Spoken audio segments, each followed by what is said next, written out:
And we are live, Mr. Chris. All right, people, you guys know what it is. The one and the only, the American Cholo podcast. Broadcasting live and directly from Hollywood, California. My name is Gil, and I am the American Cholo. And of course, I got Boo Boo Bear in the building. Right here, we got another good one today. We will be bringing it. Clear across town, fool. Yeah.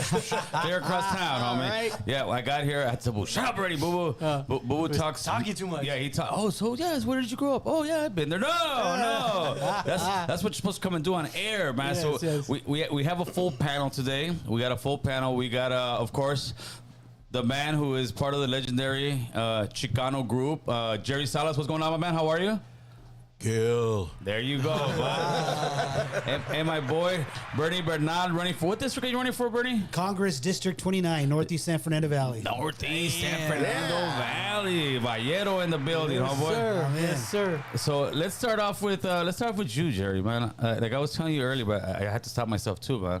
I want to hear some history, bro, because you are definitely like part of the original, like when the Chicano movement was at its peak, at its core, and Vietnam's going, like when all this stuff that we're kind of relating a little bit to in America today, but you were going at it when it was brand new. It's like when the internet is brand new or someone's internet. You were there, bro. So I want to hear first of all, like how was your childhood as a kid? What was Jerry doing back then? Everything I possibly could. I mean, I grew up in the 60s playing music, which was a renaissance of music in the 60s. I was playing up and down Hollywood Boulevard when I was 15 years old, like 1965, 66. Wow. Something like that. So I was playing the same rooms with The Doors and Love and The Seeds and all these bands that were going at the time, you know. These were nightclubs on Nightclubs, yeah, we were doing nightclubs. Yeah, we're, and some of them are still there, but they got different names now. Yes, like the Viper Room at that time was called the Sea Witch, I believe. Okay. Of course, the Whiskey was there. The Whiskey, Go, Troubadour. yes. You know, we played all those rooms with El Chicano, of course. You know, but prior to that, I had a local band with my brother. You know, and you said you were 15. Yeah. How'd you get in these clubs? I had a fake ID. It said I was 18. We won't say that out loud. I know. No way. In fact, when I started a quartet with my brother, these two other guys came and they heard us jamming and they knocked on our door and they said, "Hey man, you guys sound great. He's a drummer, I'm a bass player. You want to jam?" I said, "Yeah, come on, man." So they bring their stuff in and we started jamming and it was killer, right? Mm-hmm. 2 guitar players, bass and drums. That's all we needed, right? And my brother and I sang like the Mexican Everly Brothers, right? And he goes, "Hey man, you guys want a gig?" Mm-hmm. And we went, "Yeah, let's play, man." I said, the bass player, Ken Forsey, he looked at me and he goes, "How old is he?" You know? And my brother goes, "He's 15." He goes, "I don't. He can't play these rooms, you know." And my brother had his wife's daughter was dating this guy, and he had a fake ID. He had another ID. Okay. He goes, "I think we can take care of it." He goes like that, you know. So it ended up who was I for the longest time? Ruben something. I can't remember now. There's still a warrant out for you in Sunset, bro. Probably, you know. And so just because I had that and my parents only allowed me to go because my brother was 12 years older than me. Okay. So he was like my, watched out for me and everything. And little did they know, my big brother and I, oh man, we're playing till 4 a.m. in Hollywood. What are you going to do, So what's one of your like fondest memories of going to one of those clubs and be like, damn, dude, I'm like, there's some real artists in here. Oh gosh, there was a club called the Beatleitos at that time, and there was a club called, was it the Upstairs, I think it was called, or something like that. But all these great rooms, man, and we were playing all of them at the time. Mm-hmm. And like I said, the bass player and the drummer that came to play with us, jam with us, right? They ended up being the bass player and the drummer for a band called Love with Arthur Lee back in the day, and they were the first integrated rock band. It wasn't Sly and the Family Stone. There was Love, because Arthur Lee was black. The other guitar player was black. Then you had Brian and Ken and Snoopy. They were all white guys, right? But man, they had a sound. They came out, and the first rock band to be on Electro Asylum too. Dope. Now, how did you end up becoming part of El Chicano, which is now a legendary group? When I got out of Vietnam, I had a friend that lived across the street, and he was a keyboard player. And literally the day after I got out of Vietnam, he was driving by my house, and I thought, I said, "Is that Mike?" And he looked up and he stopped the car and he looked. He said, "Jerry," and I said, "Yeah, Mike." And he looked great, man. His hair looked all, driving a T-bird. So you guys find your pride, baby. I'm like, I got my short hair. I just, And he goes, "Hey, you're out?" And I go, "Yeah, I'm out." And he said, "You ready to gig?" And I said, "Sure." And he goes, "Jump in, man." So I go, "Okay, where are we going?" He says, "I want you to meet my manager." So he takes me to meet Archie Sullivan, who was the manager for El Chicano. But he had a lot of bands in town that were playing all the nightclubs. So I auditioned for him, and he said, "Yeah, let's put a band together for it, man." So I did about almost a year of the clubs after I got out of Nam. Now, you speak about Nam very nonchalantly. How long were you there for? I'm not going to say I was lucky, but only had to stay for 8 months instead of 12 because they had the mass reduction at that time. Okay. They were standing down Vietnam, basically, because I was there in 70 and 71. What do you do? Just get a letter in the mail and say, "Hey, you're Time going to to go." Vietnam," or how was that? Oh, no, I was drafted, just like a lot of guys were at the time, and I was... When you're getting off the helicopter or the plane on Vietnam, when you first land there, and they open the door, what's the first thing you're looking at out there? Jungle. Constantino wire and machine gun nests. Everywhere, and you're like, "Man, I'm in war." Oh yeah, that's when it became real. How long did it take you to get into your first gun battle once you touch land? Once you got in, well, you get 2 weeks of jungle training. Okay. Everybody who gets to go to an army at that time, you get 2 weeks of jungle training, and after that they send you to your unit wherever it is you're going to be. So they flew me out to. I drove a tank. I drove in a ACAV units, also the armored personnel carrier (APCs), and they flew me out to where my unit was, and it seemed like a long ride. I'm thinking, whatever. And I get there and start talking to the guys, right? And I said, "Man, I guess I'm here in Vietnam, huh?" And he goes, "No, you're not." And I go, "What do you mean, man?" He goes, "We're in Laos, dude." And I went, "Laos? We're not supposed to be in Laos." Cambodia's, whatever. And I'm, "What?" And he says, yeah. That's what you're doing. So you stood there 8 months, came back over here. Was it a big shock for you when you came back over here? Or you just, you never left? Well, it kind of was, because you got to remember, you're literally one day in a jungle, And literally the jungle. Literally in a, you may be in the rear, which is, where your billets are, where you sleep and everything. But there's nothing but jungle around you. And then you get on a plane and I don't know what it was, 8 hours, 7 hours, can't remember how many hours it was, the flight. Were you surprised how bad of a welcoming that the Vietnam vets got that time? Not really, because they had forewarned us, In fact, we were getting news back. We could see what was going on in the world, By the way, we called this the world. Okay. We didn't consider the world. So when he would have mentioned that, what they were talking about, right? But when I landed in San Francisco to get out of the Army, and they give you a talking to before you leave. You sign out your papers and everything. You still got your uniform on because you got to leave. You have to leave with your uniform. And they said, "This is going to be weird. People are going to be mad. Blah, blah, blah, blah, blah. You can't react.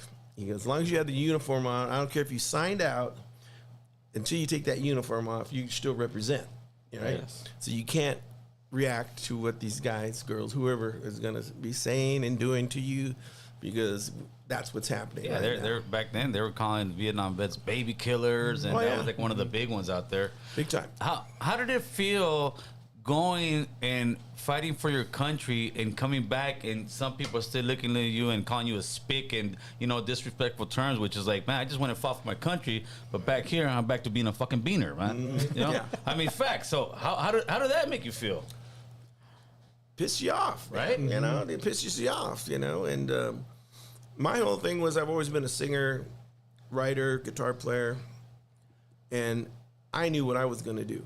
In my heart, I knew I was going to be successful. Right. I just knew it, because I had already been successful before I went into the Army. So when I got out and started doing clubs, every time I hit the stage, I did it like I was at the Forum. That's right. Every night. I don't care if it was a dive bar or whatever. That's how I presented myself. Which was the worst bar or worst room you ever played in, bro? Oh man, there's a list. Oh man, They just threw you out, or what? oh man, there was this one bar. Oh god, what was it at? Oh man, I'm trying to think of the city it was in, but it was scary. Just going in, And the people were cool though, they loved the band, As long as you played good, you were all right. Yes. You know what I'm saying? But I heard stories about if you weren't. It's one of those places that had chicken wire in the front. For Yeah. But you know what?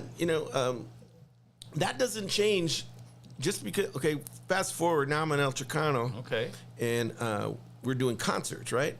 But in between the concerts, sometimes we do these pickup dates at these really big nightclubs. Okay. Help with the expenses or whatever, right? So we left Albuquerque, New Mexico, and we were going north someplace to play another Colorado, I think it was. But anyway, we stopped in Santa Fe to play, right? And it was a nice big room, big room, and we started playing.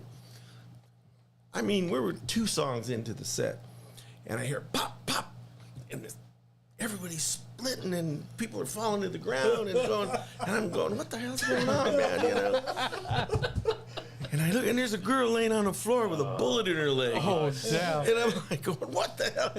And the manager comes up, go to the dressing room, go to the dressing room. Like, yeah.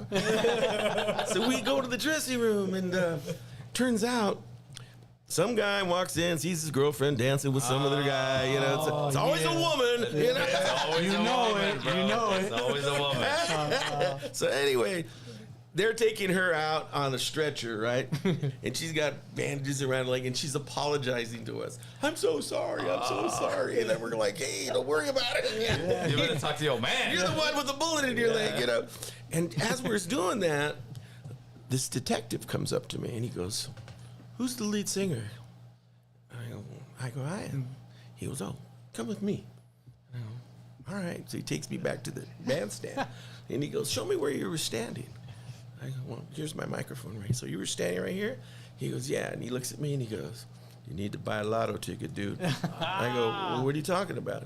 He goes, look, right here behind the wall, there was a bullet hole. Oh, damn. And I just went, I went, what? He says, right there. Yeah, you can see it, right? And I just went, oh my God, Yeah.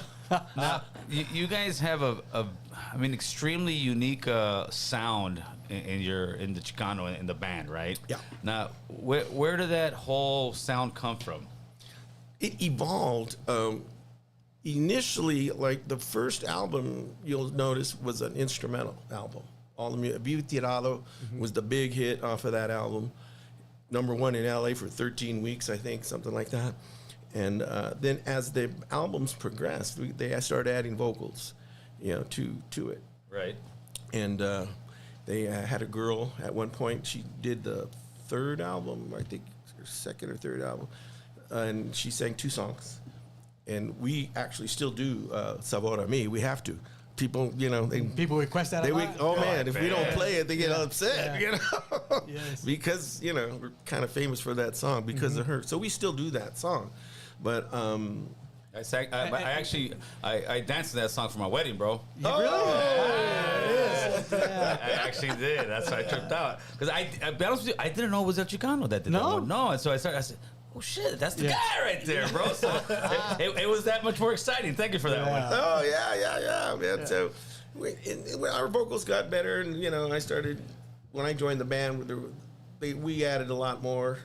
In fact, one of our albums, I even brought in Rudy and Steve Salas, and they sang with me when we did the Beretta theme for the TV show Beretta. Okay. Oh, okay. Yeah. Yeah, they did the background vocals with me. No, on because that. a lot of your music, even from that first album, the audio parts, it's like I hear it and it just reminds me of '70s movie. It's starting whether it's whether it's a Vietnam scene, whether it's a Chicano scene, but LA scene. It just gives you that really homegrown LA '70s feel for it. So I mean, it's like you guys got that whole time wrapped up and you guys put it into music, and it's kind of something that will never go away, man. Oh no, yeah, I have totally agree upon that. You know, it was that time of it was that era. You know, that we were absorbing what was going on and putting it on records. You know, and that's what it was. And talk to me a lot about that. You know, what was going on in the streets of Los Angeles or just the nation as far as Chicanos was happening? Oh, there was a whole lot of going on. You know, there was the farm workers union situation going on with Cesar Chavez. Right. You know, we did shows for Cesar. You know, I was telling Benny the first time I ever met him, we were playing a benefit for him at the Concord Arena up north with Jose Feliciano. And we were doing that together. And we were in the dressing room, you know, we're a party, everybody's getting ready to go out and play. And all of a sudden, the music, everything just went, and I went, wow, what the hell? You know, I look up, and Cesar Chavez walked in with his bodyguards, and everybody's like, whoa, you know, and it was like, he brings a presence, right? You know, he just brought a presence into the room that was palatable, you know, and he walked right over to us, and he was very, very, you know, he's very thankful. He's thanking us for doing it, and just a nice man, you know. And I said, hey, what we can do to help? You know, we're here. You know, we're El Chicano. You know, let's get into this. So you mentioned Rudy Salas. That's from Tierra, Sure. right? Mhm. Are you related to him? Because you got the No. same last name? No, not at all. Just And man, we got that so really. The only one that thinks that, huh? I was gonna ask you that outside. years but- and years, Yes, man. yes. And in fact, since I sang with my brother in the '60s, you know, Yes. '60s to the, you know, until I left for Vietnam, my brother and I, we were aware of Steve and Rudy, of course. Yes. You know, they were, you know, with the Jaguars at the time. I think it was the band they were fronting. And so fast forward, when I told you I brought them in to do the backgrounds for Beretta, Yes. we were in Burbank, actually, Kendon Records, Kendon Recorders. And they walk in, and this was the first time I had met them personally. And Bobby Espinosa knew him forever, and he's the one that brought him. And said, you know, I'll get him over. And I said, cool, you know. So they walk in, and when we looked at each other, I tell you, it was immediate. We both looked at each other, and we shook hands. And at the same time, we said, so you're the other Salas brothers. Oh, that's great. Heck yeah. That's great. After all those years, you know. You guys should have just claimed each other. That's my cousin. Yeah. Just keep it going. Now, there's always, and I'm from an outside looking in, they always say that the drummers are the craziest, man. In your group, who was the craziest as far, or just in groups in general? Who's the wild card in the most groups, you would say? I'd say drummers. Yeah, drummers are very, There's you know. something about the drums. Maybe it's, Well, they're physical. Yeah. You know, There you know what I'm you saying? go. It's like a, you know, a whole thing. So when they get done, they're either dog dead tired or they're like, you know. now, I'm not trying to get you in trouble, but give me, you know, one of the crazy sex, drugs, and rock and roll nights that you guys had, because I'm sure, you know, I'm sure back in the day, especially back then, he did a Rodney. He did the Rodney. Yeah, that's what I'm saying. He did the Rodney Dangerfield. We're talking back in the days. We're talking back in the day, bro. Silence is golden, man. Story time. Yeah. We were terrible. I gotta say, I mean, we were terrible. We were young and famous, and we're in every city, and it was just like being in a candy store every time you go to a city, you know.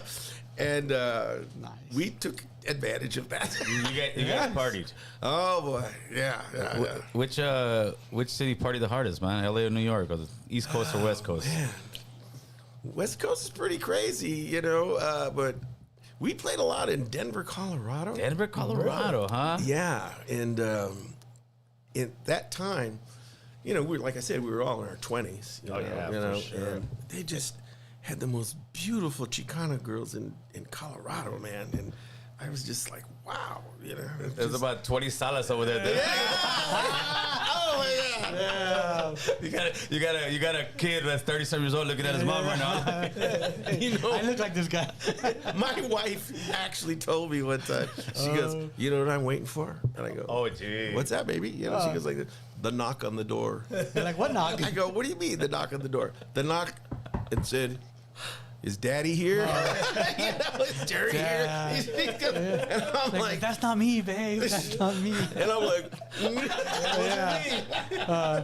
Yeah, it wasn't me. Now let's get a little bit into you, Benny, man. Mr. Benny. You know what? Before you do, I think there's an important story you need to hear Oh, about. just hear it. Isn't she lovely? Remember? And the limo and everything. So I think they need to hear that story. Oh, you mean coming back from the tour, the South American tour? No, remember there was a song that you brought to the band. You presented to Oh, the band. right. Yeah. Okay, the big hit, Tell Her She's Lovely. Yeah, right? yeah. Huge record. Was very, very good for us. I had just joined the band. We were doing maybe 2-3 songs already were down for that album. And we had to go up north to do some concerts that we had already, we hadn't done. So we were in, I think it was in Canada. I think it was in Vancouver. I think we were playing. And I hear this song on the radio, Tell Her She's Lovely. Mm-hmm. But it's with acoustic guitars.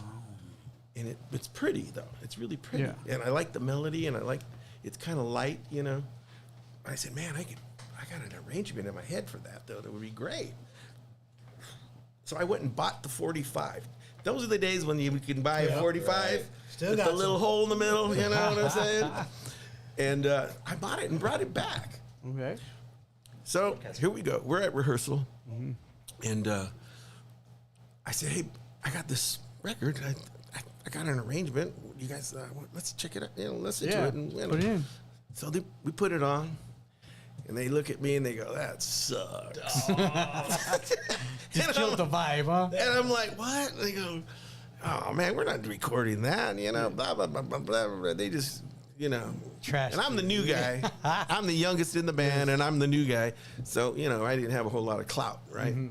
So I said, okay, whatever, if that's what you feel. About an hour later, our producer walks in, Johnny Musso, and he was vice president of MCA Records at the time, too.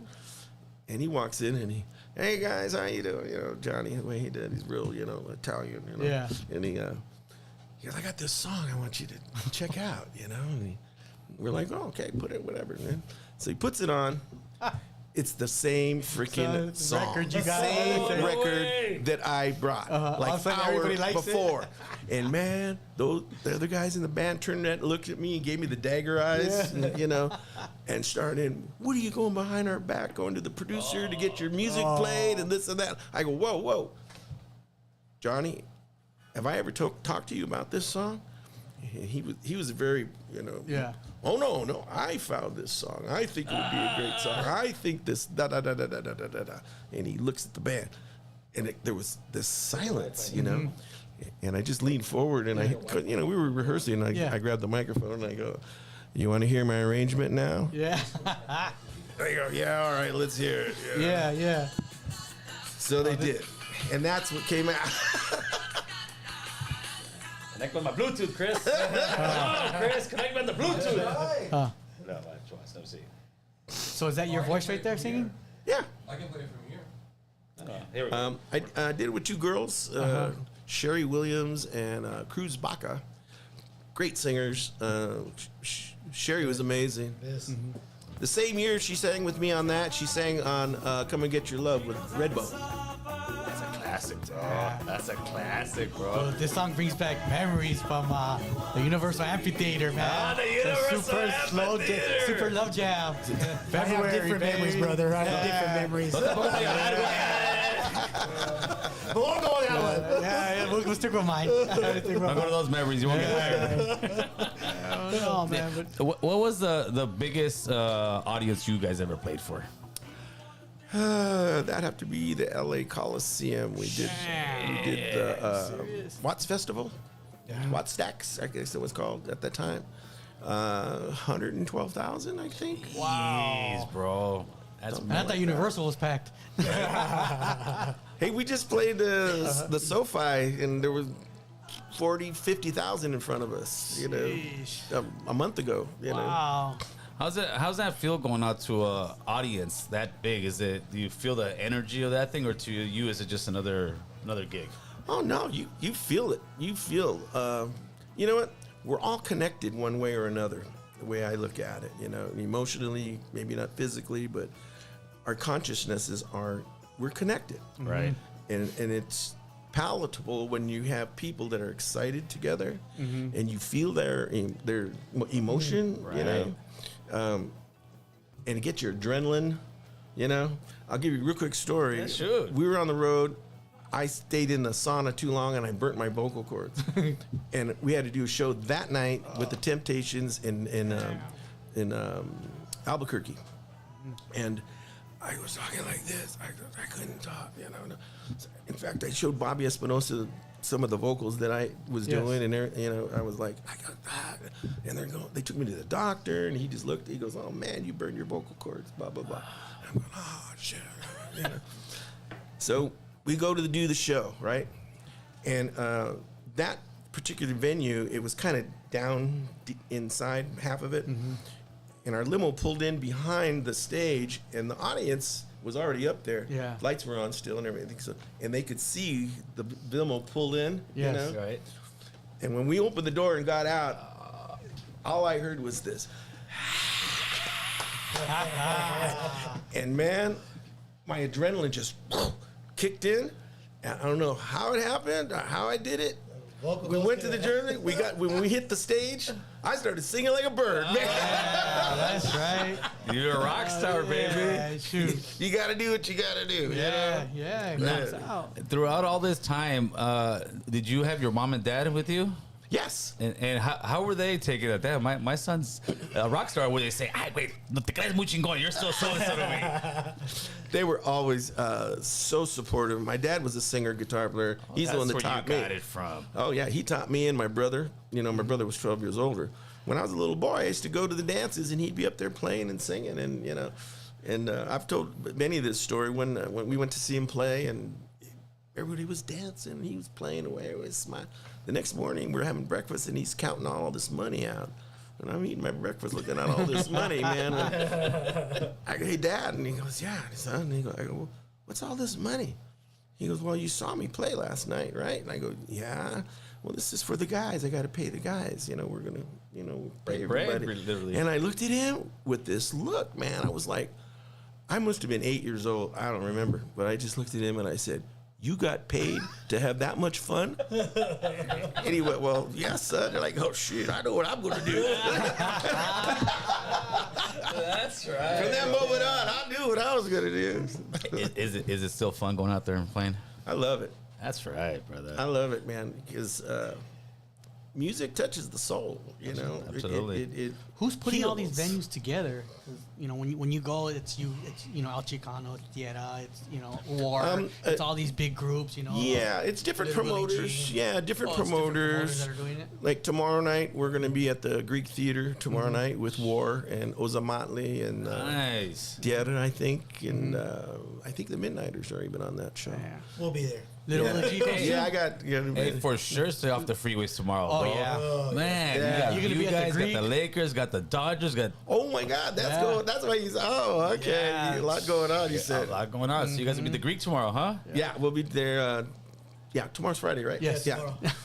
The life of a rock star. Yeah, folks. right. I was gonna say that too. Today is it. Then the next night we're in Paso Robles with War, just us and War, the Vina Robles Amphitheater. Now, We'll was be at there a time, because it seems like the Chicano life, the Chicano kind of movement stuff from the 70s and all that, it's coming rebirthing right now. The Renaissance is somewhat back. You've seen the music, you're seeing more people coming out and doing films, and actually, the artist part is really coming out. Yes, Now, yes. did you have a time in your guys' career that it just kind of started really phasing off?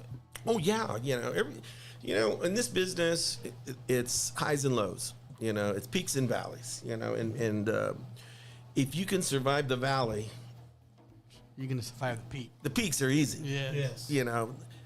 And this is all in the same thing in life. Yeah. When you're in a valley, that's where you grow.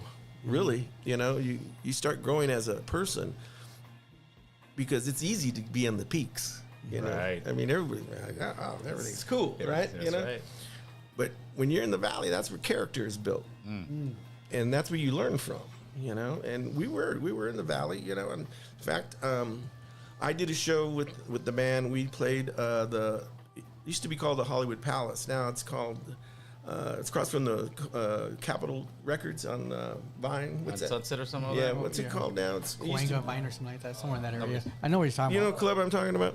It's a nice club. It's a big old club. It used to be called the Hollywood Palace. But anyway, we did a show there, and we did it with Malo and Tierra, and I brought in 3 guys.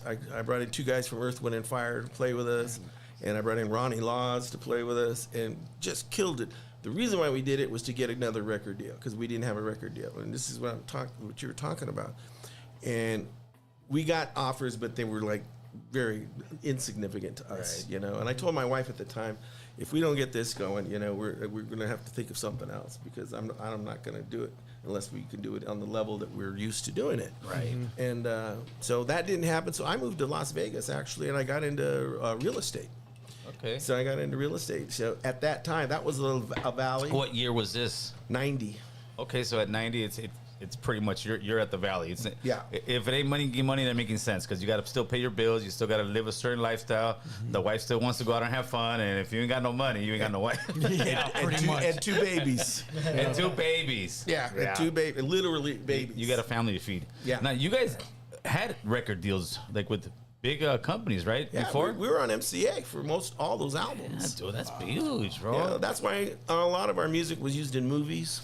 It still is. Universal Studios owns MCA Records. You Right. know? Oh, okay. So I mean, the first time I went to a movie that I didn't even know our song was in the movie.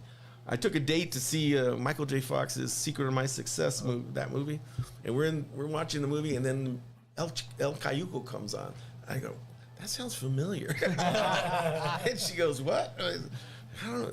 Wait a minute, that's me. I was like, you know.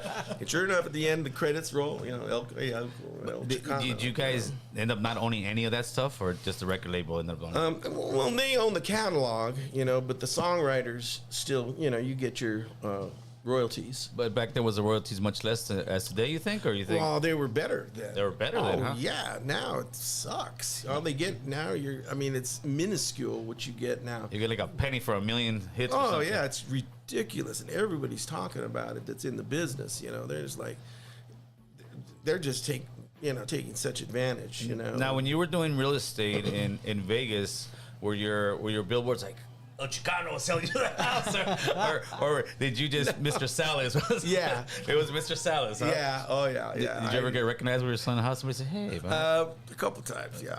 Yeah. And when did that valley start going away, and you get that phone call and it said, "Jerry, we're back. Jerry, we're back. They want to hear us, buddy. They want to hear us."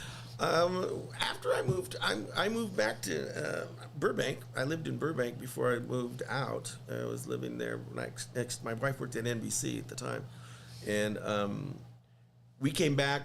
Well, I did, because my wife actually passed away in 2003, and I brought the girls home to Burbank to be around family, and I got my real estate license back in that year in California, because I had also we moved to Portland, Oregon after Vegas for Okay. 7 years, and I got my license up there too.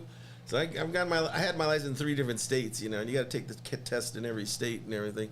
But anyway, we came back here, and then the bottom fell out of the real estate market, if you remember that. 07, 08. Yeah, yeah. Well, right before that happened, I get a call from Fred Sanchez, who was the leader of El Chicano. He started the band, Okay. and he owns the name, you know. And he said, "Hey, you know, I'm thinking of putting the band back together. You know, you want to have lunch and talk about it?"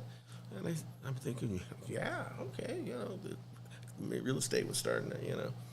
So I did. I met with Fred, Bobby Espinosa, and Rudy Regalado, who are timbale player, and they're both passed away now. But at that time, and I had never met Fred. Fred was the one who sang Brown Eyed Girl, played Viva Tirado, that's his bass line, and You know, he was the lead singer, and he quit the band, and I'm the one that took his place. Oh, you're the one that took his place. So I never really played or met him, you know. So I'm meeting him for the first time. We spoke on the phone. But he was just a cool guy, man, and a lot of business savvy, you know. He's really done a lot. And he said, listen, I'm going to put the band together, and I want you guys in it, blah, blah, blah. And, you know, I'm not even going to play. He said, I just want to manage, you know. So, and that's what he did the first 2 years or something like that, because people wanted to hear the band. Yeah, for sure. For You sure. know? So that's how it happened. And then little by little, and now you back at the Greek, baby. That's right. That's dope, bro. Now you back at the Greek. I mean, you know. That's major stuff. I mean, think about this. This is like, then we got involved in the Latin Legend show, right? There you go. Mm-hmm. We sell out the Yes, sir. the Honda Center. That's that guy right there, bro. me. That's I your was there. audience right there, bro. That's your audience right there. Yeah, he was the one. there. He was the one, bro. So I mean, it's crazy, you know. When we play with War a lot, because we used to do a lot of shows with them in the '70s when it was the original band, Right. You know, and we had our original guys as well at the time, and it was only just us two, always, you know. And we would go out and do like 31 nighters in a row, man, and every night was 20,000-30,000 people. Wow. And those were the days, you know. How long are your guys' sets now when you guys play? Well, if we play a Latin Legend show or a combo show, it's only about a half hour. Okay. When we do, like, we're going to be just us and War in Paso Robles, so we'll do an hour. Okay. You know, we could do an hour that way. And that's Saturday, you said? Yes, Saturday Saturday? night. Man, we Yeah, gotta go Saturday past night. Rollers. Paso Robles. It's a beautiful theater, too, bro. It's Right. I love it, man. I went to see, I got some friends in Oingo Boingo. Yeah, Boingo, okay. boingo. Yeah, taking it way back, bro. Oh, yeah, man. And John Avila, bass player. And anyway, so they played there last year, and I went to see them. I had heard of the venue, but I never seen it. And I was just sitting there going, man, I like this venue. I'd like to play here, you know. So fast forward about, I don't know, 3 months later, I get a call. Hey, guess we're playing. Guess where we're playing, you know. That's dope, bro. So that's cool.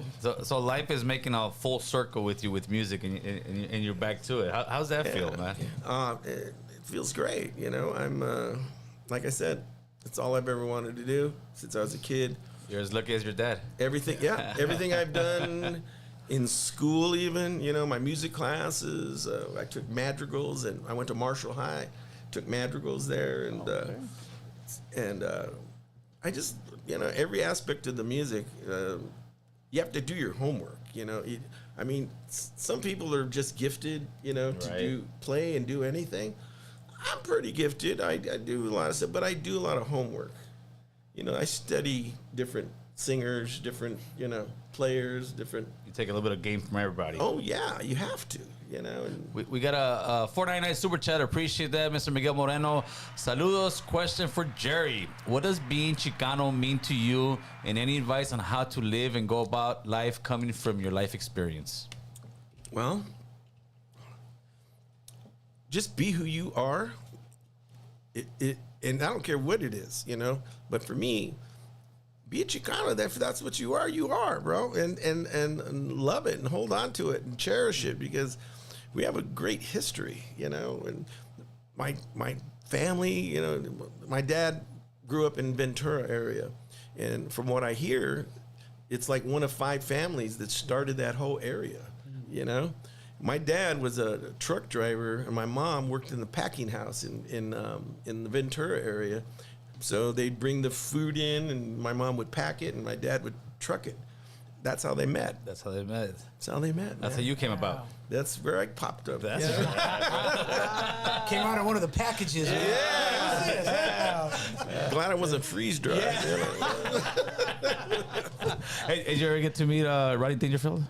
I'm sorry, what? Did you ever get to meet Ronnie Dangerfield? No, I didn't, man. And a huge fan. Huge. I was so upset when he passed, man.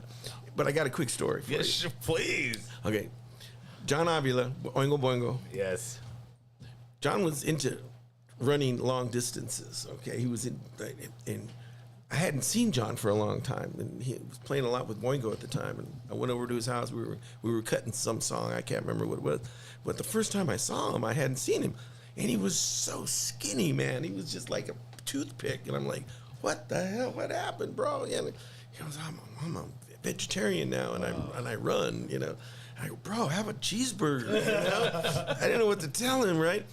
And he goes, oh man, I got to tell you what happened. And I go, what do you mean?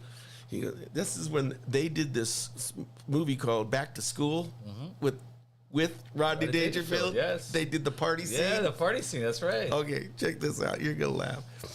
So I go, what do you mean, John? And he goes, well, you know, we were on the set doing this movie with Rodney Dangerfield, and we were waiting to meet him. Everybody's excited, and he comes out of his trailer, and he's got his robe on, his white robe. He's going, hey guys, how you doing? Well, what's happening? You know, and Rodney, right, doing.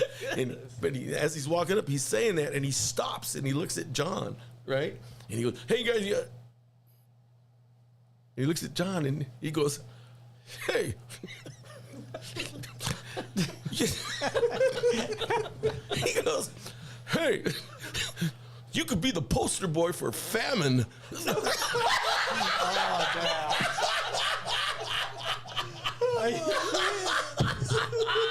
Oh, shit. And I said, what? Yeah. He goes, oh man, I was all embarrassed and this and that. I go, well, you heard it from the horse's mouth, bro. You didn't have to hear it from me. Rodney. Classic Rodney, man. Bro. Oh shit. You can just picture his face saying Yeah. it too, right? Oh man, you imitated it real good. Oh, my God. I love Rodney. I love Rodney. Yeah, great comedian, bro. Great comedian. Oh, man. Rodney up there. You ever meet Rick James, man? No. Never met Rick. Who was one of the craziest like guys that was really a crazy party animal back in those days? It was pretty much everybody was the same. Oh boy. Jimmy? Yeah, there's some times that you just kind of, what was that about? Okay, fast forward. We're playing at the Starwood in Hollywood, and place is packed. It was a great club. I used to love playing the Starwood. And Dickie Betts from the Allman Brothers came to see us. And he was up, and he came backstage. He was in our dressing room, and we're chit-chatting, talking about guitars and stuff. And I told him, I said, hey, man, you guys really are my inspiration when I was in Vietnam, because Allman Brothers Live at the Fillmore was out at that time, man. And all our hooches, you could hear it playing, man, those double guitar, Dickie Betts, and Dwayne Allman double guitar lines, And El Chicano's only had one guitar at that, the first three albums. And I said, man, you inspired me, with El Chicano, you notice we're doing, he goes, yeah, you guys are doing the double harmonies like us, And I said, exactly. I says, and I attribute that to you guys and everything. Right. And he looks at me and he goes, hey, Buddy Miles is recording down the road, man. You want to go say hi? And I go, yeah, okay, cool, man. Because I knew Buddy because we used to rehearse at his studio. He had a studio in Hollywood. And so, let's go, man. So we jump in the car and we go to Record Plant, I think it was. Buddy was laying down a bass line for some song.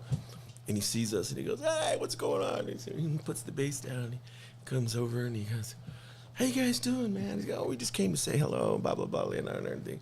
And they go, hey, man, want to smoke this? And I go, yeah, sure, light it up. Lights it up, and it's like, it's stinky, whatever it was. It was like, I just went, oh, man, I can't smoke that. Yeah. And he goes, what do you mean? He goes, I go, I don't like, and I go, I pulled out, I go, this is what you want. And I had a brother who lived in Hawaii. Oh, you had the real stuff, bro. And he sent it to me, right? And so we all took a little of that, and everybody was choking and everything. And he looked at me, and I'll never forget. And he goes, "That's the kind." That's the Maui Wowie, baby. Yeah. Did you guys in today's era? It seems like everybody has beef, man. As far as music, YouTube, you name it, man. Was there any time that you guys had any kind of somebody said, "Man, you stole my beat," or "You stole my style," or was it more of just everybody's doing music back then? Yeah. It was, you by osmosis you pick up stuff that you don't intentionally go, I'm gonna rip that off. Yes.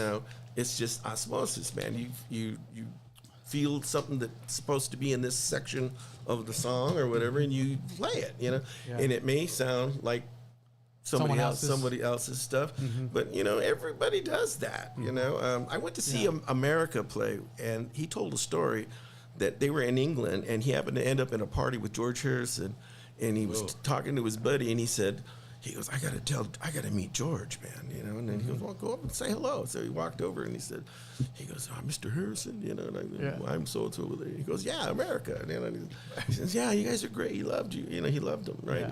And he goes, I just got to tell you, the song I wrote, I don't even remember the name of it. It might have been Ventura Highway. I don't know. He goes, I kind of ripped that off from you. He tells George Harrison. You know what George Harrison said to him? He said, that's okay, mate. I ripped it off from somebody else anyway. We all do it. You know? Pass it on. So how'd you get the name Rhythm Sticks? Oh, you knew. Yeah. My band was called Sticks. Yes. And we used to, back in the day, you had to have your band card. And it had your names on it with the name of the band in the middle, right? And the phone number, so you can get gigs, right? So we were called the Sticks. And it was lead stick, Curly Salas, rhythm stick, Jerry Salas, bass stick, Kenny Forsey, drum stick, Snoopy Fister. So we just had that name, right? Yes. Real quick story, we were playing in Chicago. We were in like mid-70s now, I'm thinking something like that. Playing this huge hall, it's like a hall. And we do 2 sets. We did the first set, and we rocked the place, man. It was like, people were going crazy, man. So we went back to the dressing room to take a break, you know, come back and do the second show. And we hear, who the hell is that? We open the door, and it's these guys, you know. They go, we just wanted to say hello and meet you guys, and, you know, we just really love you, man, and blah, blah, blah, blah. And I go, well, what? Oh, cool, man, come on in, you know. So they come in, and we're talking, and I go, what's the name of your band? He goes, Sticks. And I always remember, and he goes, but we spell it with a Y. And I'm like, hey, that's interesting, because I was in a band called Sticks, but we spelled it blah blah blah blah blah. Yeah. He goes, yeah, and he says we're really excited because we're getting signed, you know. And I looked at, I think about it now, and I go, well, good luck with that. They became pretty popular. The Sticks. So when you're out there touring, and how many members were in your part of your band? 7. How do you guys keep a rapport where you're not at each other's necks after a while? Especially if you're on a bus, if you're on the plane, you know, it's like anybody. You can be best friends, but sometimes it's like, dude, I need a break from you. You go to the other side of the bus. Yeah. Oh my God, it happens. I mean, you're with these guys 24/7, man, and I mean, you're with them, smelling them, right? Yeah, everything, right? So yeah, you're gonna get. Once in a while, and we did, you know. I personally used to not get along great with a conga player. He was the oldest in the band, and I was the youngest in the band. And we're both Geminis too, you know. So we had some, you know, situations arise that, you know, I got real upset. Stop the bus. Stop the bus. Yeah, exactly. Give us 10 minutes. What, you guys would just, you know, get your thing out the way and then back in business? You had to, man, because, you know, we had a common goal, business goal that we had to, you know, do, you know. So. And you guys had a long run together, because there's a lot of groups, I can't think of any off the top, but that they get together and within like 2-3 years, and like, dude, what happened to you guys? It seems like as soon as they blow up, their egos blow up with them. Right? Yeah. So how did you guys keep your egos in check? Well, you know, we were very popular. We weren't the Beatles, we weren't the Stones, but for the Chicanos, you were. For the Chicanos, we did well. You're and right. Still are. You're right. You know, and you get a whole lot of times of people saying how great you are and blah blah blah blah blah. But you know, you got to keep your feet on the ground, man. Yes. You can't let that go to your head, because that's the easy way to get booted out of the whatever it is, The you know. lineup. When people don't, I mean, Yeah. they don't have to work with you. Yeah. That's right. You know, I don't care how you Could always be replaced. can always be replaced. In other words, you know, and my whole thing was just do your job, man. Do your job, do it right, and treat people right. Don't be a jerk, you know, because I've seen it, man. I've seen it, and that reinforced me to never be like that, you know, never be like that, because I mean, it's just wrong, you know, and I've seen it though. I won't give you any names, but Come on, give me some names, man. okay. What's the Rocks Club? Check this out. First, real quick, I was in Vegas, right, and I was gonna go see this show when I was in line, Yeah. and you know, I'm pretty close to the front. And who's the lead singer for Motley Crue? Oh, I don't know. What's his I know the name? group, but I don't know who the Yeah, singer is. Vince Neil. Was that his name? It is Vince. Yeah, it is Vince Neil. Yeah, Yeah, yeah. yeah, it is Vince Neil. Okay, so he walks all the way up to the front with these two girls, and he's hammered. Oh shit. He's just hammered, right?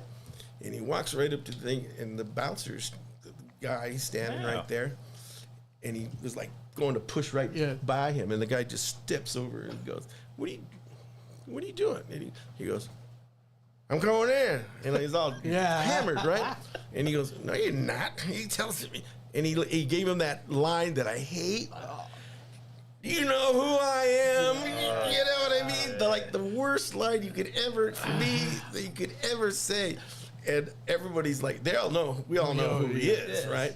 And the bouncer goes, "Yeah, you're an obnoxious drunk. So get to the back of the line." You should have seen him turn his tail and go. And he walked. I take it he left that night. I didn't see him in there. Never made it. What were you asking? What was Yeah. the Rocks Club? Oh, yeah. Thank you for asking. Some years ago, I got a call from Sal Rodriguez, and he goes, "Hey, man, I want to take you to the show with me." And I go, "Where are we going?" He goes, "Can you go?" Yeah, let's go. So he picks me up, and we go to the L.A. Fair, and the Doobie Brothers and Grand Funk were playing together, and so we went backstage, and we had dinner together with all the guys, and I'm talking with Tommy Johnston, and I knew he was doing a thing for the vets up north. Every year they do this concert, and they would donate the money to the veterans up there. Nice. So I kind of really pumped his brain for how he got that going. And I called this friend of mine who I had worked for, and I did this inner city music program, after school inner city music program with him. And I said, "Hey, let's do something for the vets, man." You know, he goes, "Yeah." He said, "There's a huge hospital here in Long Beach, the veteran hospital. I'll go ask." So he did. We got it together, and we finally got the okay, and got a 501c3, and it started as a choir, but then people started finding out about it, and they started donating guitar, bass, drums, and next thing you know, we're able to teach them bass, drums, how to rehearse a band, this whole thing, right? And that was almost 15 years ago. Oh, wow. And we've had over 300 veterans go through the program, and it's called musicistheremedy.org is the site, but it's called the Rock Club, and we teach them how to rehearse a band, put it all together, and then we go out in the community and do concerts, and we get donations to keep the program going. So we've been able to keep it going, and we've had help with, like, Gene Simmons came in and helped us with a show. He put together a show for us at the Roxy, and 3/4 of KISS showed up, his son, his daughter, and his wife, and they all came, man, and we packed the Roxy, and That's dope. they played with KISS, which was really kind of cool. They were like blown away, man, you know. So, and then they put us on the show that he had that Family Jewels show. Yeah. So I do want to thank you for your services. For Oh, God being bless in you, the brother. military. God bless you, man. I do want I to appreciate it, man. And that's dope that you can get back to the vets like that, because I mean that's got to be therapeutic for those guys to go. I and love it, ladies man. in there to do I that. love it. People don't understand the what you get back when you give. Yes. And I highly recommend anybody out there that give of yourself, give of your time to a situation that is close to your heart, whatever it is, you know, and you're going to be surprised on what you get back in your own heart, you know, the emotion, things that you get. Yeah. I was not expecting the feeling that I was getting from like veterans' wives or husbands and stuff, you know, because I had this one lady walk up to me and just say, hey, Mr. Salas, can I talk to you? And I go, yeah, sure, what's going on? I just want to tell you, thank you for giving me my husband back. And I went, what do you mean? And she said, well, before this program, he would never come out of his room. He would just come out to go to the hospital to do see the doctor, get his meds. He'd come home and he'd go back in his room. Now, she goes, he's up. He's like an hour before your schooling here. She goes, he's like, okay, have you got everything together? Let's go. We got to go. I don't want to be late, you know. And he's like, he's alive now, you know. You gave him purpose. And I about wept, man, when she told me that. You know, it was just really.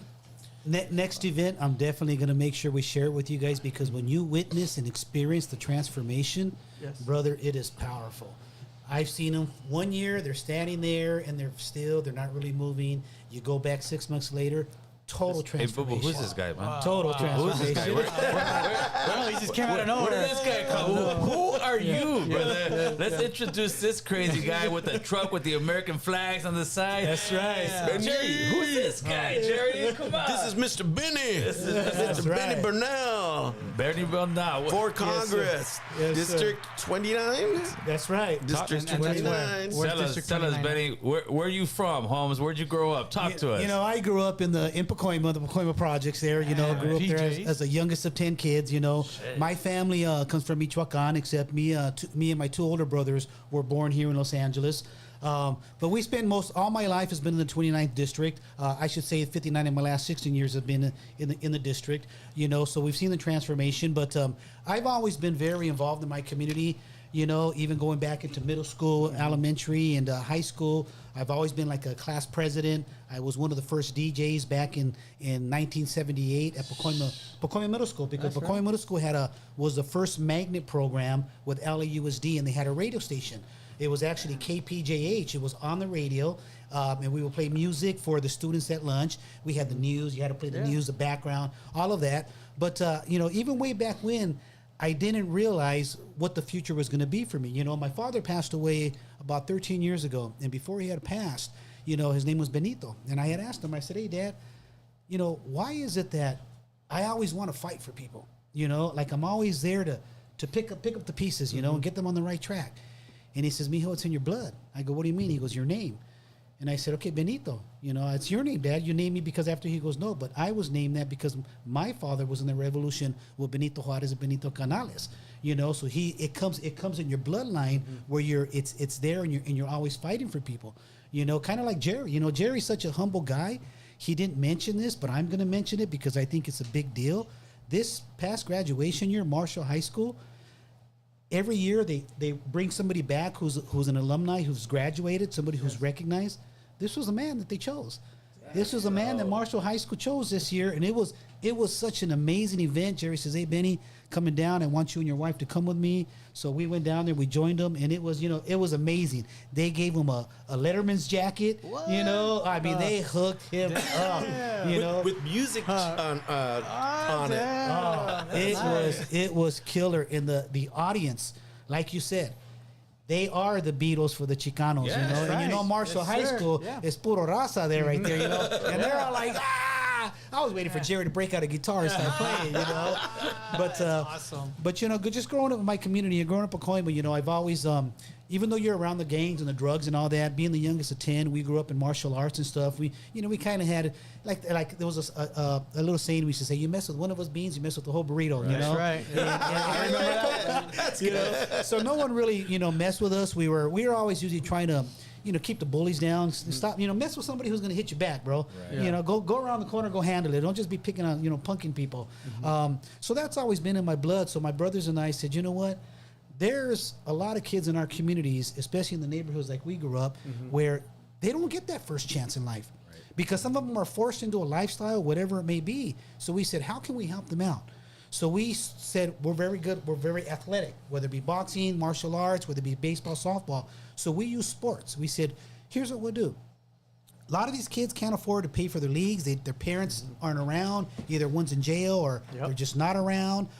They can't afford cleats. They can't afford whatever. They don't have a ride to the game. So we said, we'll pick them up. We'll pick them up. We'll go to the different projects, the different neighborhoods, and we'll train them. So what we do is we train them to compete at the highest level.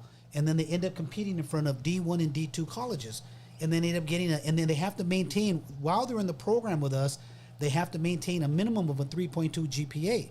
And now, if you're failing, we don't just drop you. We give you 5 weeks. We'll go out, meet with your counselors. You know, we got mentors. We got people who were tutoring. So a lot of, over the past, I would say probably 30 years, we have had just a generation of men and women coming through our programs. And that's why just the other day I was at CD14. There was I forget her name. She's a candidate running for city council against De Leon. She made a remark. She was over at Cal State LA. Right. And the students had asked her, you know, what do you feel about, just LAPD? She goes, you remember that song? Right. From, was it NWA? Yeah. F the police. And I was like, oh, you're kidding me. So they called me. They said, Benny, we're going to have a big press conference over here. So I went out there to join them.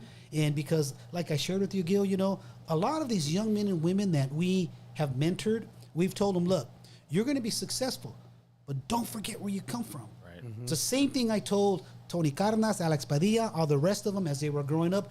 Don't forget where you come from. So these men and women come back, and they come back. There are coaches. Ray Rivera, Summer High School, just won the championship. Was it last year, the year before? He's somebody we mentored. He did a podcast, and he says he acknowledged if it wasn't for the Bernal family, I wouldn't be here. And he instills the same values into his players.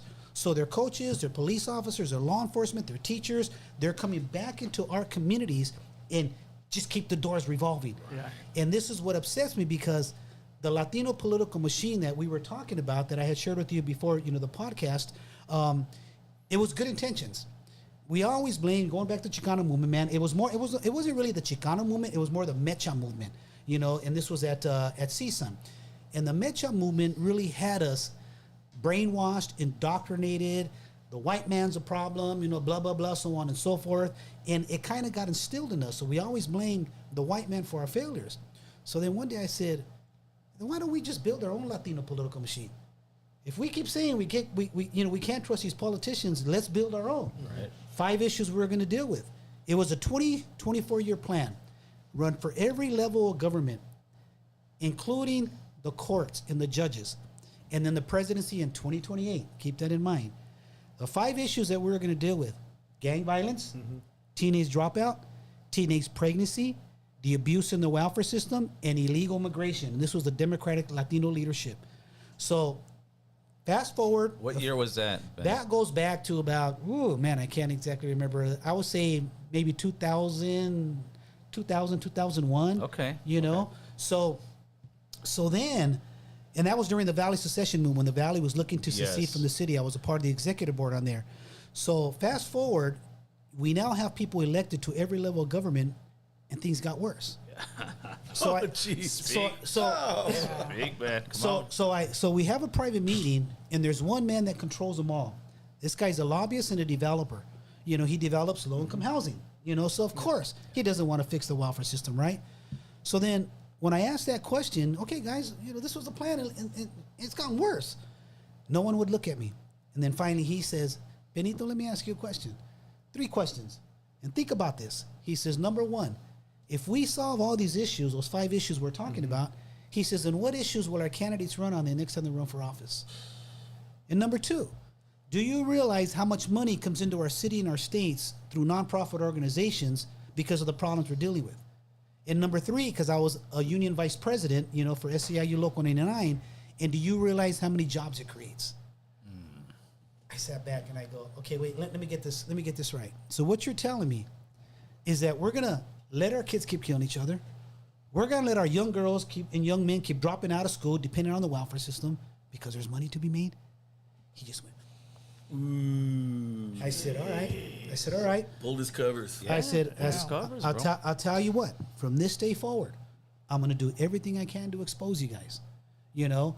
So then I was offered about $2 million, didn't accept it, you know? Then it was the death threats, not just on me, but on my children. So, you know, you grow up in the hood, it's like, come on, you're coming after my family. So me and you, let's go around the corner, let's handle this. So I'm like, all right. So I realized there was somebody following me, videotaping me. This white dude just kept, every time I would go, people said, you're paranoid. And one day we're driving out of the garage. You know, the garage door rolls up, we're rolling out. This guy rolls by with the video camera, and I get his license plate number. I know people too, right? So I find out where this guy lives, and my brothers and I call my brothers, whoop, whoop, let's go, let's get in the van. We go over to his house, and I got a video camera on me. I go to his house, he walks out, I videotape him. I go, now I know where you live. I said, so let's talk. And his jaw just, and I said, you know, I wasn't there to hurt the guy, but you know, when somebody comes after your family, you know what I mean? You're going to stand that ground. So I'm just like, hey, look, now you know why I'm here. All I want to know is who hired you. Yeah. Oh, man, who hired you? So he gave me the information. It went back to the very politicians that I helped get into office, the people that support them. So I had to literally go down there and confront them, you know, and that's kind of where my separation from the Latino political machine started. And then during the secession movement, the Valley was looking for its independence, right? Tony Cardenas was on there, Richard Laracon, Alex Padilla, myself, David Hernandez. There was quite a bit of us. Then the Democratic Party and the unions came up to us and said, hey, you guys, if you don't remove yourselves from this board, then none of you will ever get the endorsement from us. You'll never get the endorsement from the unions or the party. And I looked at them. All of them walked away except me. I remained there because I said, you know what? If what you say is true, you say this is a rich white flight movement, right? Well, isn't that more reason why we should be at the table?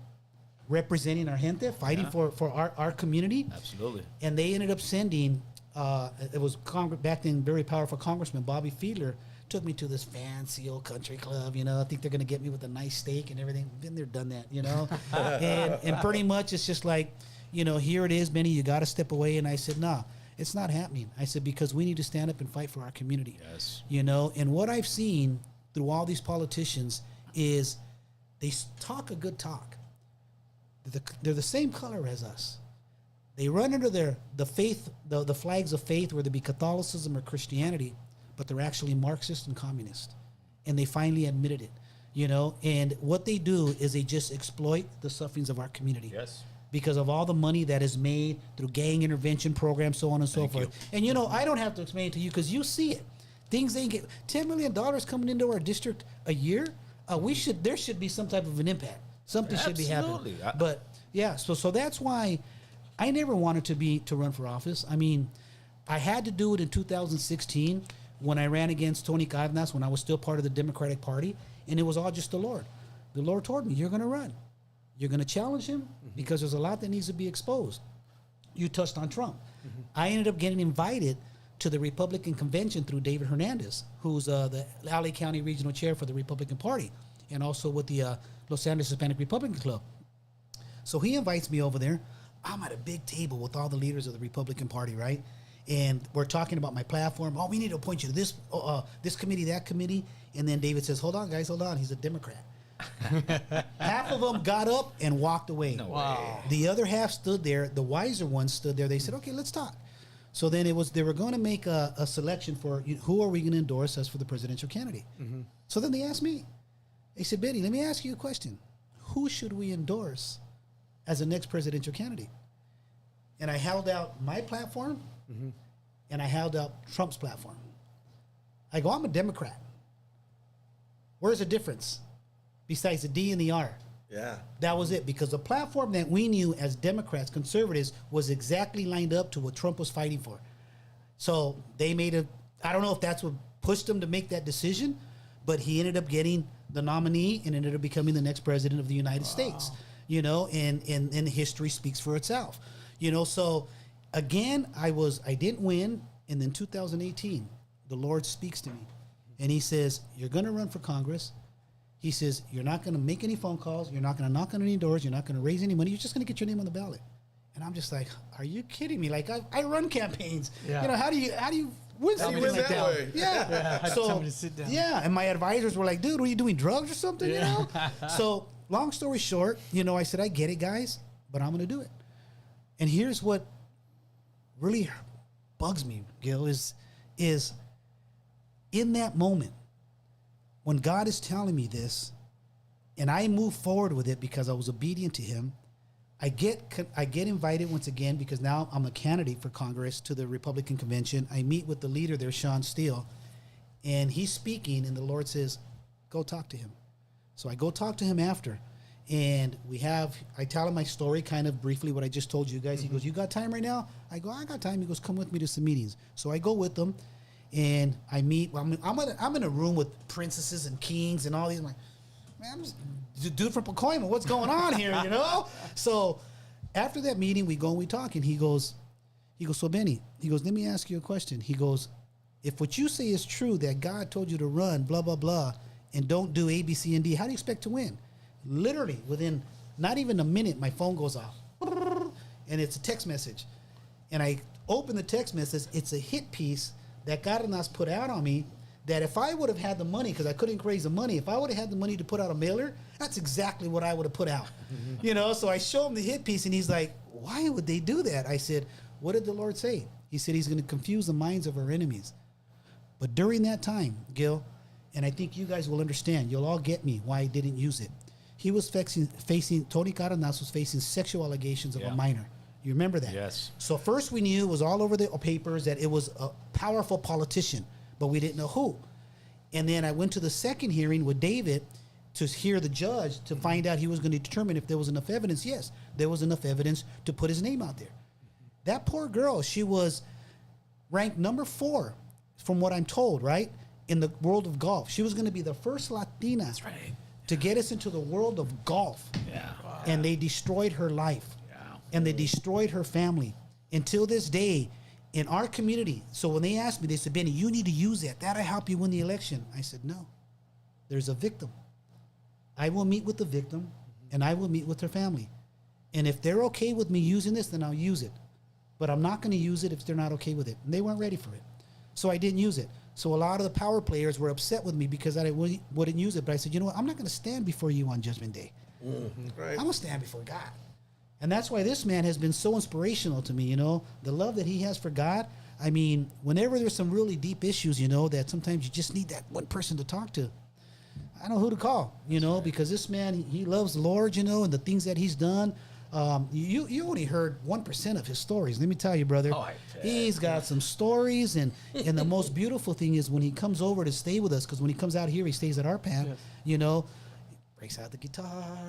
We get our own little private jams, you know. We got a little barbecue going. We got to go to one of those. Yes. Well, definitely. That's what I'm telling you. The next time, brother, you know, we do something, we would definitely, you know, bring you out. It really hit home when that story you just told. The very first time we had a phone conversation a few months back, you told me that story, and I was like, I was in shock, but I was like, all right, so what I'm believing is true, because that's what I believe. I'm like, there is no cure, there is no money in the cure, just like in cancer. And I've seen that firsthand here in my own community.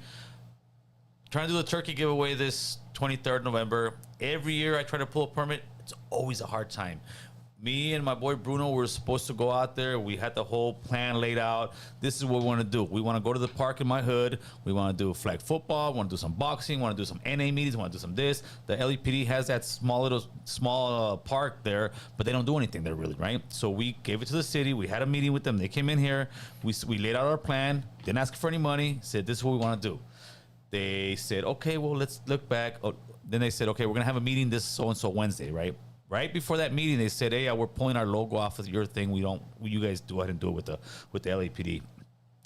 A few hours before our meeting with the community, they said, "We don't want you guys to come. We're gonna do it." And they presented all the stuff that we were gonna do as their own, like they were gonna do it, and then they never did anything, bro.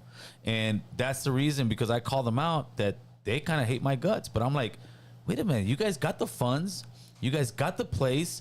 and we're trying to go in there. We don't want your funds. We want to do it all on our own. We want to do it the community because it's going to take somebody from the hood here to fix these issues. Yes, sir. And most of the people that come here and run, they're not from the neighborhood over here. And that's when I got my first taste of they don't want to fix it. And I kind of already knew that. My boy Bruno, he's very liberal. And he was like, I can't believe this, Gil. I said, Bruno, I've been telling you, they don't want this thing fixed, bro. Yeah. It's money just recycling through nonprofits. It's going through the unions. The developers are loving it because the developers are doing low income. And what does that mean? That means the state's going to subsidize some of that money. So to them, it's easy money. Just like across the street here with that hotel, they put in nothing but addicts in there. I'm a hotel owner, and they come to me and say, "Hey, we're gonna lease your place out for 2 years, 5 years. Every single one of your rooms is gonna be rented out. And if they do mess up your room, it's $25,000 off the top for each. Take it." But the thing is, it seems to me like we as Latinos are suckers, homie, because they're not putting those places in Hancock Park, Sherman Oaks, like all the nice areas, because because the güeros over there who have money, they get involved. They're like, "No, you're not putting this in my community." So how do we stop that from happening in our communities? This is where it begins, brother. We have right now, we've been working on a plan for 16 years. I put together a plan with David Hernandez and a few of their advisors. I said, guys, it's going to take us 16 to 20 years to be able to reverse this. And it's just start educating people. Start getting involved in your neighborhood councils. Start getting involved in your CPABs, your community police advisory boards. Start getting involved in all the different organizations so you start knowing who the leaders are, knowing who the players are, you know, and be heard. Speak out. Don't be afraid to speak out, you know, but we had to find the right candidates because, you know, just like you have Tony and Alex, well, born in Pacoima, raised in Pacoima.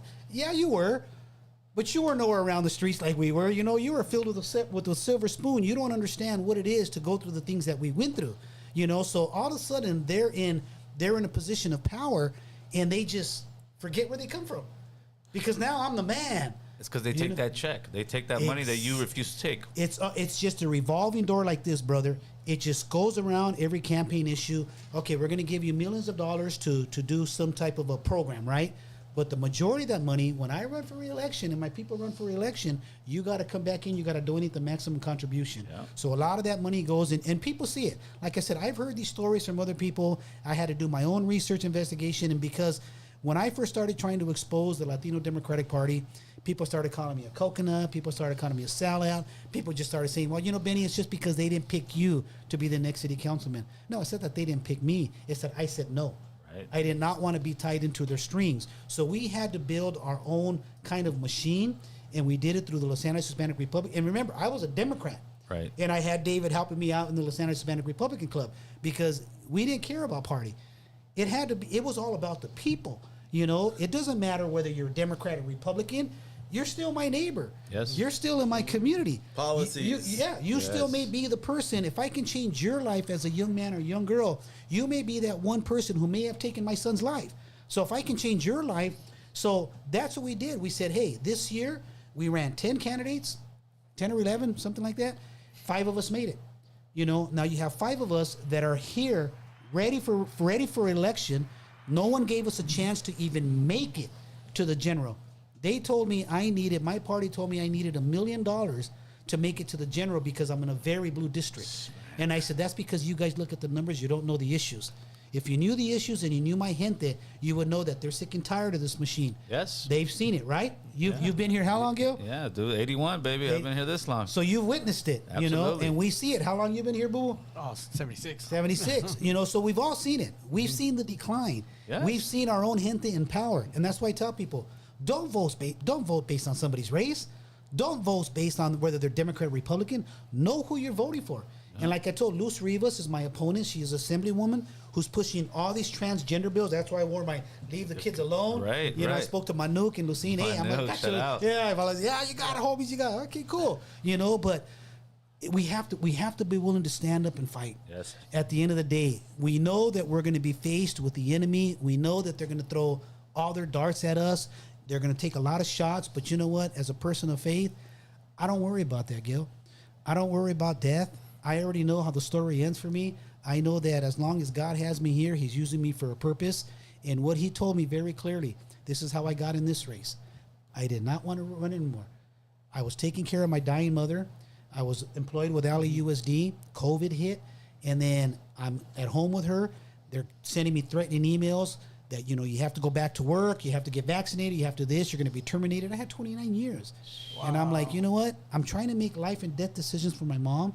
I'm getting all this stress from LA Unified that I really had to get into deep prayer. And I just said, Lord, you know what? I spoke to my wife about it. And I said, baby, I'm not going to get vaccinated. I'm against that. You know, this is my religious. I even put in letters of religious exemption, all of that. Totally ignored it. You know, so I made the decision knowing that I'm going to be on a very limited income. And I did that.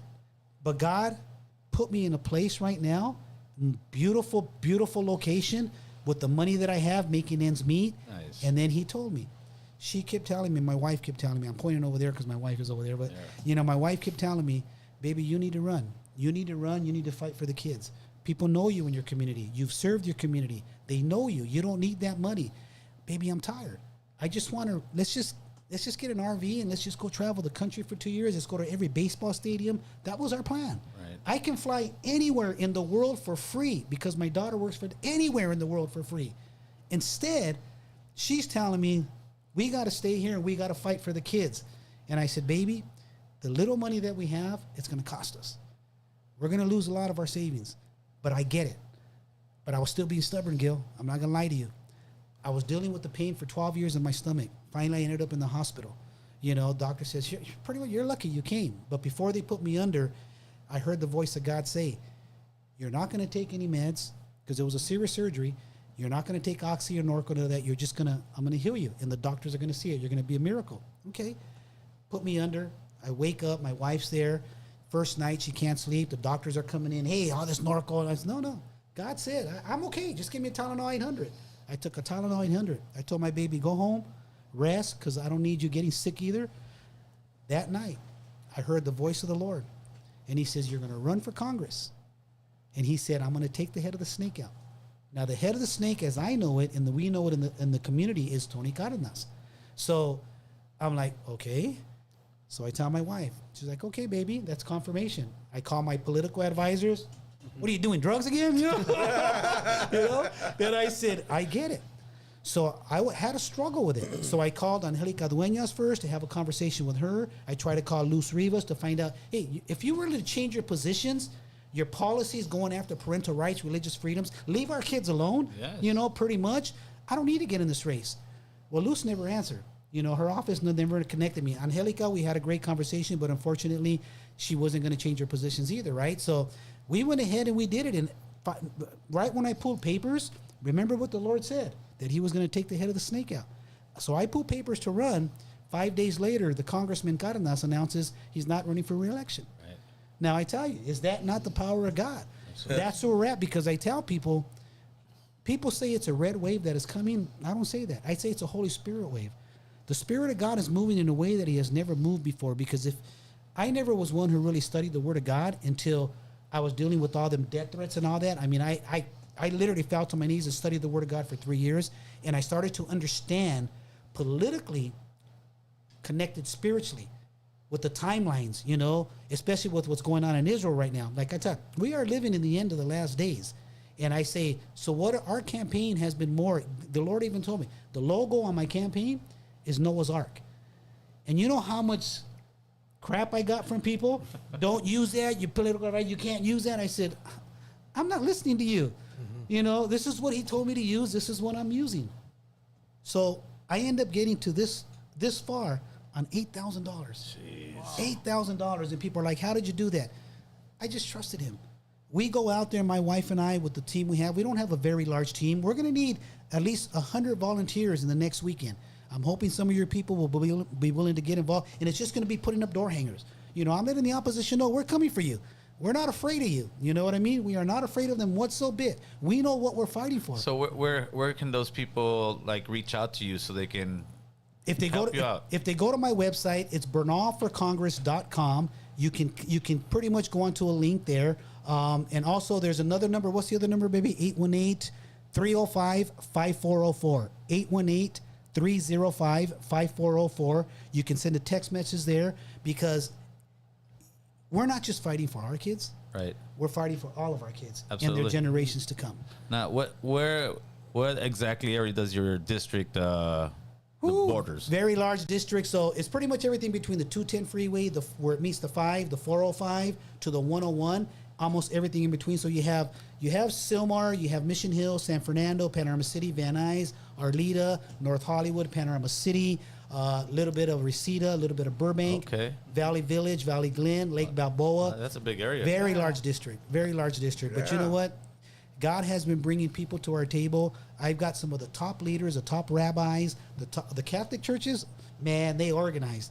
As soon as they heard me speak, and they've been watching my politics for the past 10 years, they said, "We've been watching you for 10 years, and everything you said, we didn't want to believe." And these are the leaders. Right. We thought you were just out there upset because they didn't pick you, but we saw it come to life. Everything you said, we saw come to life. It's your turn. How's the response in your community right now as far as you running? Other than my opposition stealing my signs, everything's been great. You know, It's a dirty game, baby. You know, it's like, you know, we put signs out there and they're gone. We put signs, they're gone. It's like, you know what? In the gente that are contributing to my campaign, these are people who don't have money, and they're pissed off. They're like, "No, we're gonna be out, homies. We're gonna no, don't go there. You know, let them be. Yeah. Let them do what they're gonna do, because at the end of the day, it just shows that they're afraid. They're obviously concerned now. You know, they try to stay on the down low. They're having a big event this weekend. All their candidates are getting together to try to organize and try to, you know, get their energy back. But you know what? I feel good about it, Gil, because the response we're getting is, we didn't knock on Republican doors. We knocked on Democrats and independents. 98% of the doors we knocked on. I'm not trying to flip people. I don't care if you're a Democrat. I don't care what party you're for sure. But know who you're voting for, know the issues. And Yes. they said, "We got your back 100%. Yes, that's the problem with our community. Too many of them they look for a D or an R on that ballot, and they're supposed to look at the policy. And unfortunately, Yes. the knowledge and of what really going on out there. Like my father-in-law, he believes he's a purebred Democrat, and I tell him in Spanish, but you know, hey, le gusta cuando vienen 10,000 gente en la frontera. You know, like 10,000 people coming. He's like, no. He's like, do you think children should be able to make decisions about sex? What? No. At age 5? Yeah. And he's like, no, absolutely not. Do you think that people should be able to go steal in a store and anything under 1,000 should be missing? He's like, no. Like, I said, you know, you sound like a conservative right now, right? Because everything I just told you, those are all policies ran by Democrats. That's right. And they've been, you know, putting the wool over our eyes that they care. And to me, I see my streets, man. I see what's going on in my city, and you guys run this place. You guys have money coming in, $27 billion in 5 years. People think that's just a fake number. That's a real number. is. Could you imagine if they gave people in the hood, okay, this hood's getting 10 million. I'll stop gang violence right now, bro. You give me $10 million. You can guarantee you I'm going to every single hood. Hey, fool, we're going to do this, we're going to do that. And that much money? Yeah, but $27 billion and it's gotten worse? No, there's something wrong. Something's wrong. Definitely. And that's why I say you have to know the policies. You have to know the positions. You know, don't listen to their rhetoric. Don't listen to what they say, because we can all give you a great speech, you know, and sound beautiful. It's what you vote on, you know, and that's why, although the issues that we're really dealing with is more of a national, but I'm focusing on the state, local issues, because they want to implement all these laws at the national level. Yes. And if we let Luz Rivas get in there, hide your children, you know, hide your children. But we do have good news as well.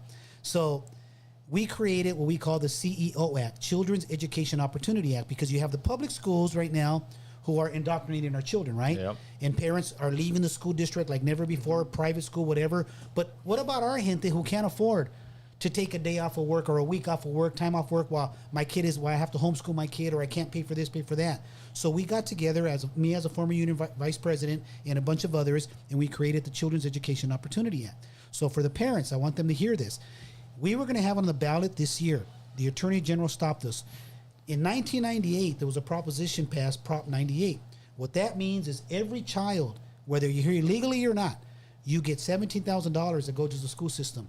Alley Unified gets more, like 21 or something like thousand like that per child. But that 17,000 goes into an ESA account, educational student account. So we said, how do we put an initiative together where you as parents can say, all right, school, you're not teaching the kid my kid what I want. I want them to learn English, math, science, so on and so forth. I want to be able to pull them out. So now you can control the money that is in that ESA account. You can't touch it, but you can control it.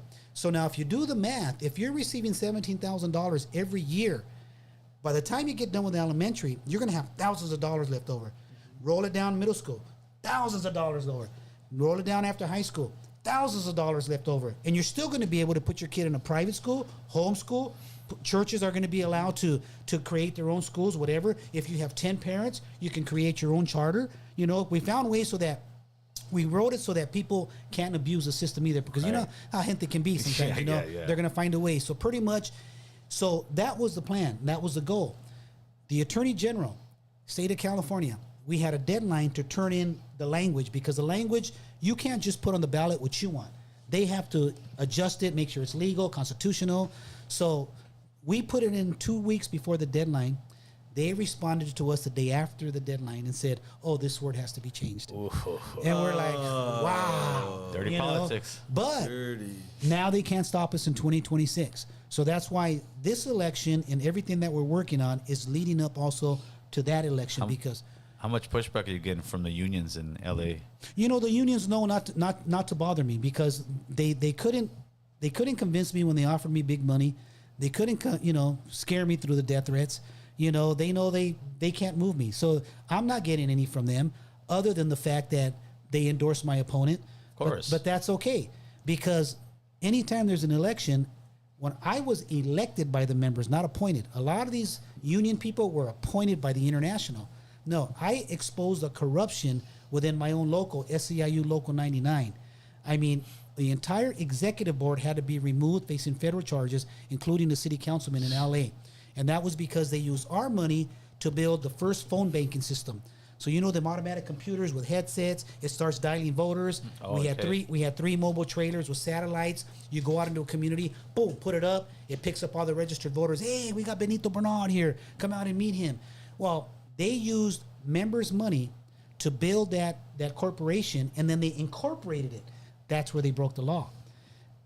Our members never received a penny. So the members never forgot that. They remembered how I fought for them, how I was there for them, even though the death threats, I lost promotion after promotion. So many job opportunities weren't being offered to me that I was entitled to because I was speaking out. But like I said, when you trust in God, you never know what the plan is. But here we are. That's right. You know, look at I'm on the American Cholo podcast. You know what I'm saying? You know, God opens big doors. That's what I'm talking about. Absolutely. Hey, Benny, I appreciate you guys coming on. I love the stories, man. We got to have you guys back on. We'll definitely push for the people to vote for you, sir. And let people know, man, where again they can find you as far as going out and you know, maybe passing out the flyers for you. Let them know over here. All right, so check this out. Go to Bernal for Congress, BERNAL, the word for Congress. And that's .com, and you can go there to my website. We have all the information there. You can also give me a phone call. I won't be answering it, somebody from my office, but 818-305-5404. We need your help. We need to fight. This is our home. I have nowhere to go. If I lose America, I don't have a rancho in Mexico waiting for me. This is my home, so I got to fight for it. So please come on out, help us out. We're just asking for 2 days, 1 weekend to help us get the message out, help us win this election, and help us stop this corrupt political machine. That's right. Let me get to Raider Tommy. He had a $5 super chat. He had the honor of hanging with Jerry, Fred, is it Mickey or Mikey? And Rudy, Salas, REP, and many more years ago at the Prime in Nevada. Is Prim or Prime? The Prim, right? Prim. It's the Prim. When I Yeah. get drunk, it's called the Prime. Yeah. Mr. Jerry Sell. I know him. Oh, yeah. I want to thank you so much, man. It is such an honor to have such a legend of music, especially Chicano music, man. Thank you for coming on, and Thanks for the invite. go ahead and tell people where you're going to be at this weekend, man. Where are you playing? We'll be at the Greek Theater tomorrow, the 20... Is today the 24th? Tomorrow's the 24th. Whatever the day is. Friday night. We'll be at the Greek Theater with War, and then the following night we will be in Paso Robles at the Vina Robles Amphitheater with War as well. So There you go. Where are you going to be at, Come on, boo? Shall we at the Greek Theater backstage? That's right. Smart guy. Hey, so we appreciate you guys for tapping in with us. We had a great podcast, amazing. We had, a Chicano legend, and now we got politics all mixed in. It all works out. We got to wake up as people, man. We got to really wake up and stop getting bamboozled. Vote policy, not Yes. the political party. With that, Bingo. people, we're Bingo. out. You guys have a good one. We'll actually see you guys another hour. We got another podcast. will. We got a double header tonight.